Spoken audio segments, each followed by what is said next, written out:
Namamayagpag pa rin itong Golden State Warriors sa power ranking ng ESPN.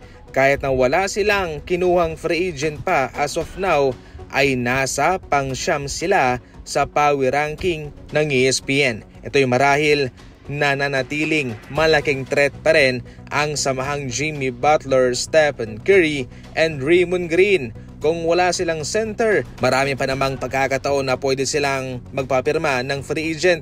Hindi pa sarado ang pintuan mga idol. Pwede rin silang mag-trade sa kalagitnaan ng NBA season. Center ang kanilang problema sa ngayon.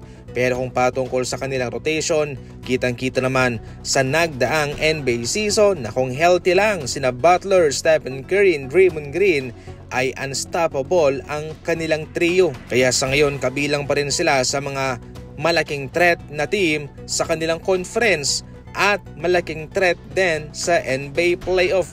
Sa off-season, maraming mga free agent ang naugnay sa Golden State Warriors, kaso lang ay limitado ang kanilang paggalaw dahil kay Kuminga. Hindi pa matapos-tapos yun, especially sa ngayon na tinapos na nga ng Golden State Warriors ang mga negosasyon, diskusyon patungkol sa kanya. Samantala, kabilang po itong LA Clippers sa mayroong pinakamalalim na rotation sa kanilang lineup. Yung kanilang potential starting five ay sina James Harden, Bradley Beal, Kawhi Leonard, John Collins at Ivica Zubac. Hindi rin po basta-basta ang kanilang mga backup, yung kanilang second unit. Itong si Chris Dunn, Bojan Bogdanovic, Nicolas Batum, Derek Jones at Brook Lopez. Kung magaling nang dumepensa itong si Ivica Zubac, meron pang defensive center kay Brook Lopez. So matotal, hindi basta-basta itong kanilang team. Maraming mga veterano, mayaman sa experience, especially itong si Nicolas Batum, Brook Lopez. Lahat na ata siguro, di ba?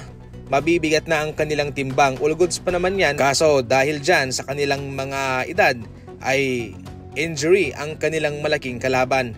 Baliwala kung super team ka, kapag tinamaan ka, siguradong mapipilay ka. Sa ating huling balita, Jason Tatum hindi pa niro-rolled out na makabalik sa late regular season games. Ayon pa sa isang NBA scout, maganda na ang ginagalaw nitong si Jason Tatum, especially nung ito'y nakita niya sa camp ni Chris Paul. Para sa akin mga idol, okay naman yan pero dapat na hindi nila pilitin itong si Jason Tatum. Mahirap na magkaroon ng setback. Yan ang pinakamalaking hamon dyan sa isang malalaro. Achilles tear, itong nangyari kay Jason Tatum. Mahirap yan Ano kaya ang pipiliin itong Boston Celtics? Kanila bang papalaruin itong si Jason Tatum na mayroong malaking risk ng setback, o kanilang hihintayin na magkaroon ng full recovery para tuloy-tuloy na ang kanyang aksyon sa loob ng court?